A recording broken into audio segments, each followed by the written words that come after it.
Avukat Hilmi Türkmen, AK Parti Üsküdar Belediye Başkan Adayı.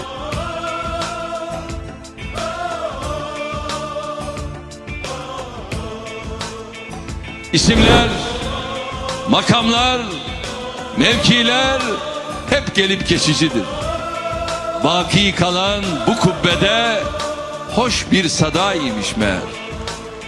1973 yılında Trabzon'un Şalpazarı ilçesinde doğan Hilmi Türkmen, ilköğrenimini ve hafızlığını Şalpazarı'nda, liseyi Vakfı-Kebir İmam Hatip Lisesi'nde, yükseköğrenimini İstanbul Üniversitesi Hukuk Fakültesi'nde tamamladı.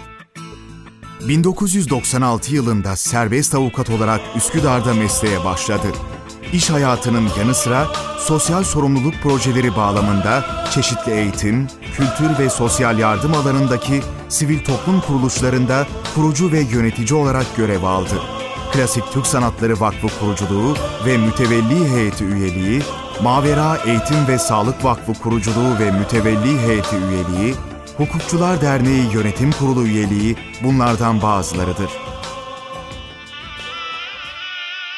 Siyasete aktif olarak 1992 yılında Refah Partisi Üsküdar Gençlik Kolları'nda başladı. Fazilet Partisi'nde Üsküdar İlçe Yönetim Kurulu üyeliği yaptı. AK Parti'nin kuruluş süreciyle birlikte Üsküdar İlçe Yönetim Kurulu üyeliği, 2002 genel ve 2004 yerel seçimlerinde AK Parti Üsküdar İlçe Seçim Koordinasyon Merkezi Başkanlığı yaptı. 2003-2004 yıllarındaysa AK Parti Üsküdar İlçe Teşkilat Başkanlığı görevini üstlendi.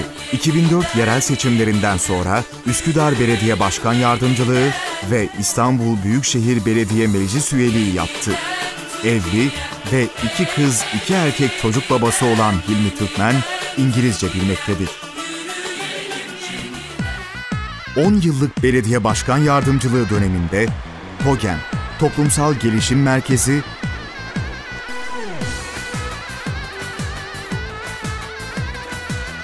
Gezici Anaokulu, KÜP yani Kadın El Ürünleri Pazar Yerleri Projesi, Kandilli El Sanatları Merkezi,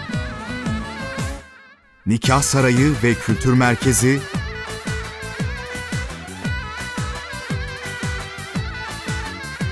Çavuşdere Dönüşüm Projesi, Üsküdar Gençlik Merkezi,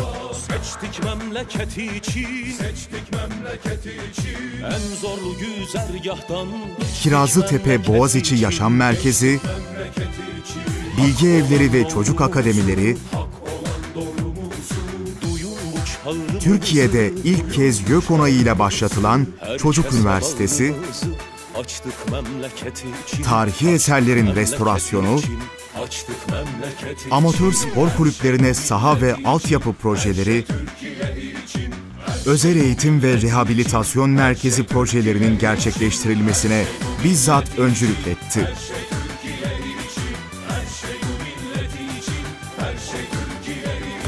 Önemli olan gönüllerde taht kurmaktır. Gönüllerde bir makam mevki bulmaktır. Ben deniz bir kardeşiniz olarak bütün hedefim, bütün idealim açık ve net söylüyorum, sizin gönüllerinizde yer bulmak.